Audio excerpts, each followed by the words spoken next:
Shade. जो next topic है, हम लोगों ने कल week acid and weak base पढ़ लिया था। Sorry, week acid and strong acid पढ़ा था। Next topic is weak acid, weak base and strong base हमारे पास। ठीक है, एक चीज याद रखना, इन सबके साथ नेगेटिव का साइन इसलिए ऐड किया जाता है क्योंकि मैंने कल भी आपको बताया था कि इनकी जो कंसंट्रेशन में सोल्यूशन होती है वो मच बिगर नहीं होती है। सो माइनस का साइन ऐड करने से, उनकी माइनस लॉग ऐड करने से उनकी वैल्यूज को हम क्या कर सकते हैं, एनहांस कर सकते हैं। मतलब कंसिडरेबल वैल्यूज हमारे पास आ जाती हैं। बल्कि अगर आप थ्योरीज को रीड आउट करोगे तो उसने उसमें भी ये लिखा हुआ है कि के ए की वैल्यूज जो होती हैं, जस्ट के ए की वैल्यूज जो होती हैं, वो थोड़ी सी अनक्लियर सी वैल्यूज होती हैं। बट अगर हम उनका लॉग ले लेते हैं, यानी पी के ए, जैसे कल हमने एसिड का कहा था, तो एसिड कांस्टेंट जो हमारे पास था, उसका अगर हम लोग लॉग ले लेते हैं तो हमारे पास एक जरा अंडरस्टैंडेबल वैल्यूज आ जाती हैं, इनकन्वीनियंट नहीं होती वो वैल्यूज। तो हमने ये दो पॉइंट्स याद रखने हैं कि whenever we're going to take the log of it, we are always going to take a negative log of it. ठीक है, so that we can have a convenient values to deal with। Acid में जितनी ज्यादा, और सब में एक common point होगा क्योंकि ये सब कांस्टेंट्स हैं, इक्विलिब्रियम कांस्टेंट्स हैं, तो इन सब की डिपेंडेंसी किसके ऊपर होगी, टेम्परेचर के ऊपर होगी।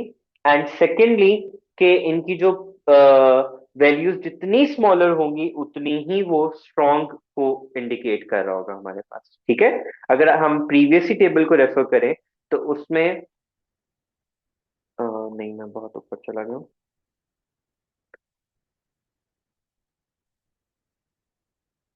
ये देखो, अब कल आई गेस मैंने आई मिस्टेकनली सेड कि एच सी एल और एच एफ में से विच इज स्ट्रोंगर। और हम जबकि ये बात कर भी रहे थे कि जिसकी वैल्यू पीकेए की जितनी स्मॉलर होगी वो एसिड उतना ही स्ट्रांग होगा हमारे पास। ठीक है,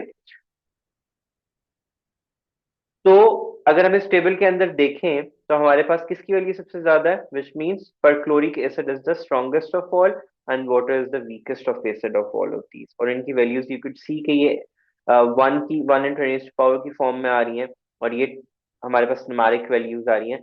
सो PK values are more accessible and more convenient to deal with. जो नेक्स्ट टॉपिक है strong acid, sorry strong base and weak base, उसके अंदर वही कॉन्सेप्ट आएगा कि ओ एच नेगेटिव की जो हमारे पास वो होती है,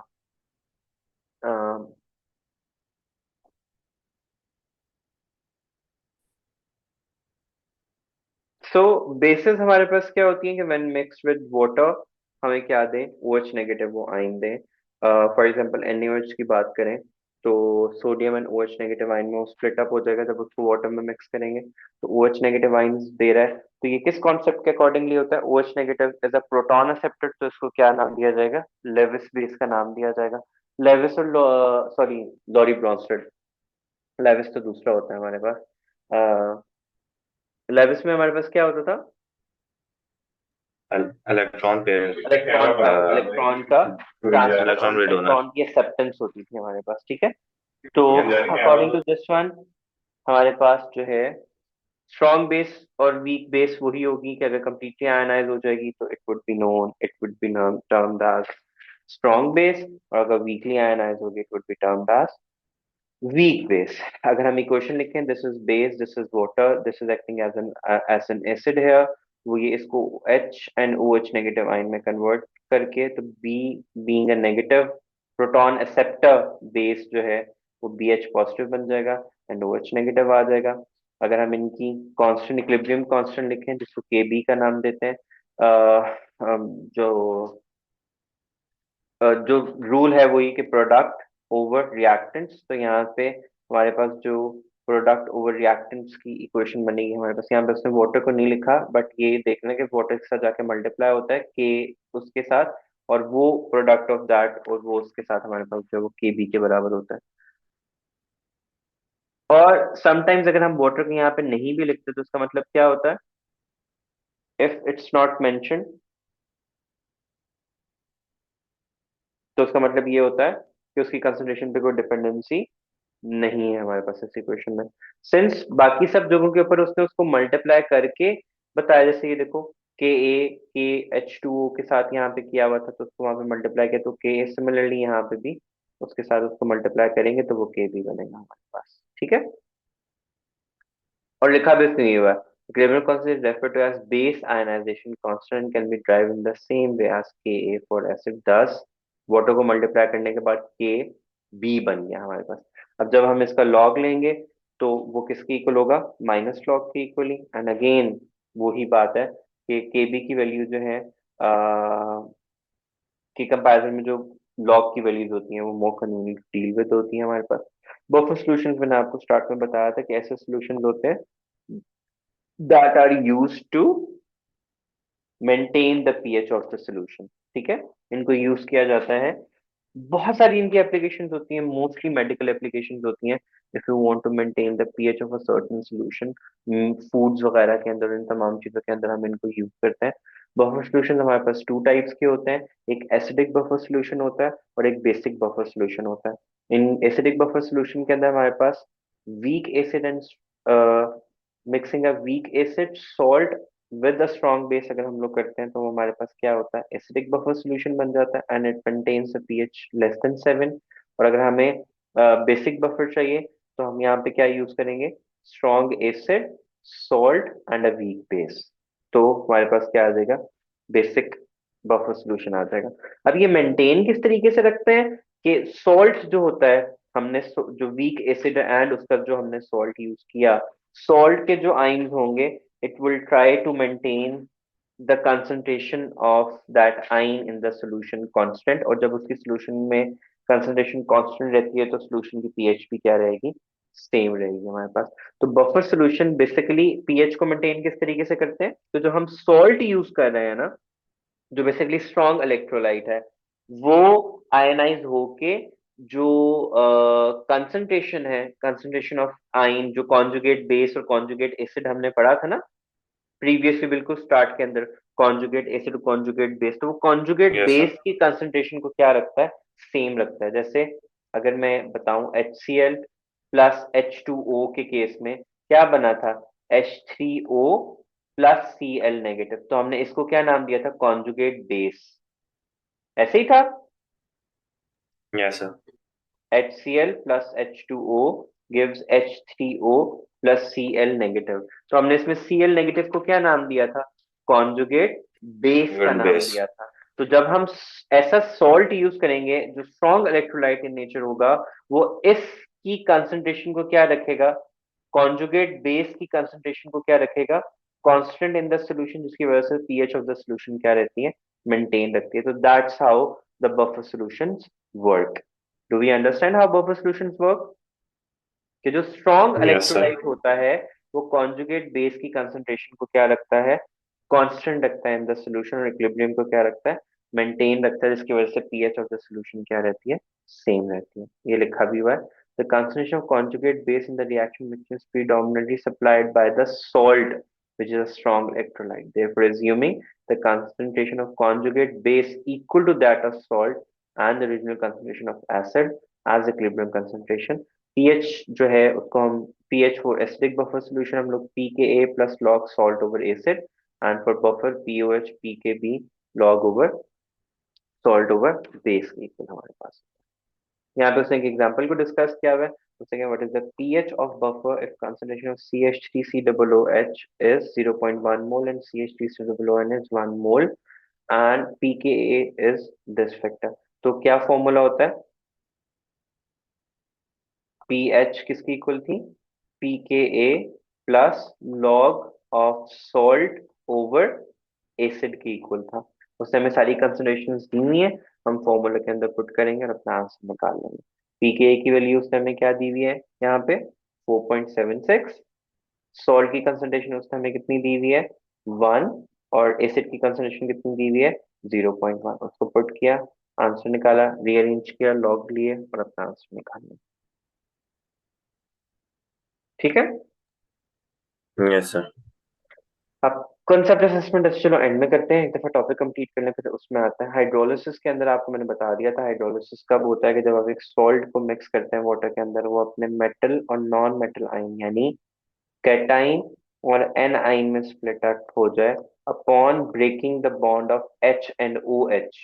this process is known as hydrolysis. दोबारा सुन लो, सॉल्ट को मिक्स किया और सॉल्ट ने क्या किया, split up into cations and anions.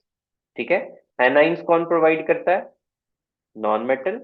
और anions, sorry, anions non metal, और कैटाइन कौन प्रोवाइड करता है?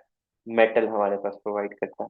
ठीक है, तो H एंड OH का बॉन्ड जब ब्रेक करते हैं ये पॉजिटिव एंड नेगेटिव आइंस, तो this process is known as hydrolysis. अब आप देखो, M पॉजिटिव क्या करेगा?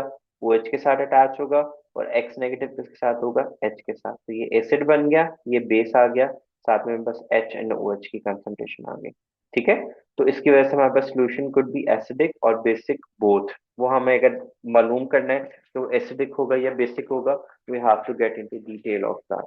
ठीक है, तो उसने कहा ये दो तीन कंसेंट देखो, acid CH3 COO, CN negative HCO3 CO3 2 negative, ये H को ब्रेक करेंगे और हमारे पास एसिड और बेस देंगे, एसिड और बेस, एसिड और बेस, एसिड और बेस हमारे पास आएगा। अब इसमें जो एक इम्पोर्टेंट पॉइंट याद रखने वाला है वो ये है हमारे पास कि जो वीक, हाँ बल्कि क्या था, एनाइंस ऑफ वीक एसिड्स जो होते हैं are strong conjugate bases. Similarly जो कैटाइंस होते हैं हमारे पास, मिक्सअप हो गया, हाँ हाँ सही बोल रहा हूँ, एनाइंस ऑफ वीक एसिड्स हमारे पास क्या होते हैं? उन स्ट्रॉन्ग कॉन्जुगेट बेसिस देते हैं, और हमारे पास कैटाइंस ऑफ वीक बेसिस हमें स्ट्रॉन्ग कॉन्जुगेट एसिड्स प्रोवाइड करती हैं हमारे पास। ठीक है, और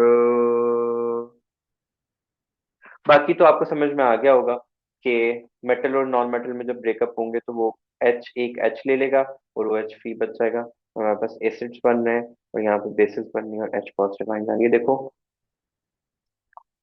स्ट्रॉन्ग कॉन्जुगेट एसिड्स देंगे हम लोगों को। ठीक है, और ये हमें क्या दे रहे हैं? Strong conjugate bases, completely ionize हो गए। तो वीक जो है, वीक एसिड हमें स्ट्रॉन्ग कॉन्जुगेट बेसिस देती हैं, और वीक बेसिस हमें स्ट्रॉन्ग कॉन्जुगेट एसिड्स प्रोवाइड कर रहे होते हैं। और एसिड और बेस को कैसे आइडेंटिफाई करते हैं कि अगर सॉल्यूशंस के अंदर H पॉजिटिव आइन आ रहे हैं तो it means strong conjugate acids दे रहे हैं, उनकी बेसिस क्या होंगी? वीक होंगी। और अगर हमारे पास H पॉजिटिव के आइंस आ रहे हैं, इट मींस हमारे पास क्या होगा? अ,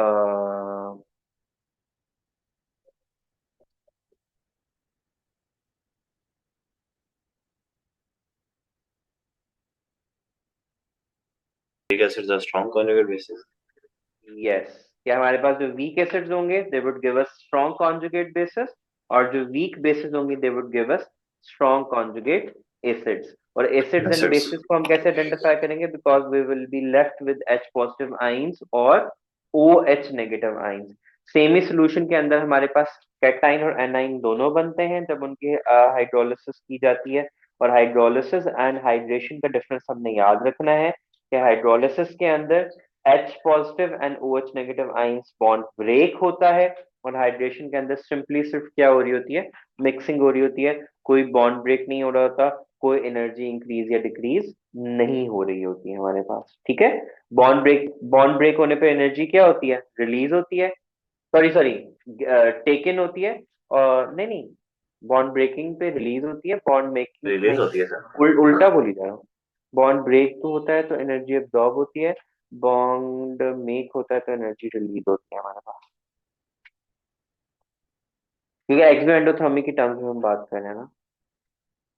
एनी हाउ, हाइड्रोलिसिस प्रोसेस में जब H and OH negative ion break होता है तो हमारे पास एनर्जी रिलीज होती है, और वही बेसिकली हाइड्रोलिसिस का प्रोसेस ही होता है जो हमारे बॉडी के अंदर भी हो रहा होता है। तो जो हम लोग फूड इनटेक करते हैं तो फिर जो एनर्जी रिलीज होती है वो हमारे पास by the process of hydrolysis ही हो रही होती है। हाइड्रोलिसिस का एक basic basic basic basic concept क्या है कि H एंड OH नेगेटिव के बॉन्ड ने क्या होना है? ब्रेक होना है, और हमारे पास एनर्जी क्या होनी है? रिलीज होनी है। यहाँ पे कुछ पॉइंट्स हम लोगों को और जहन में रखने हैं। जब हम हाइड्रोलिसिस की बात करते हैं तो उसके अंदर हमने ये पॉइंट जहन में रखना है कि जो salt of weak acids and strong bases होंगे वो क्या करेंगे? लेस पीएच देंगे या स्ट्रॉन्ग पीएच देंगे? Salt of week acid and strong base acidic solution देंगे या बेसिक सोल्यूशन देंगे? सर बेसिक देंगे. क्योंकि salt of week acid and strong base, weak acid क्या करेगा, उसकी यस। कंसंट्रेशन वो, क्योंकि आगे जाके हमने कॉमन एन इफेक्ट पढ़ना है, वहां से जाके ये और जस्टिफाई होता है कि हम इसको क्यों वो कर रहे हैं, केस बेसिक सोल्यूशन क्यों आ रहा है। कॉमन एन इफेक्ट में इस पॉइंट को और फर्दर डिस्कस किया जाएगा। सो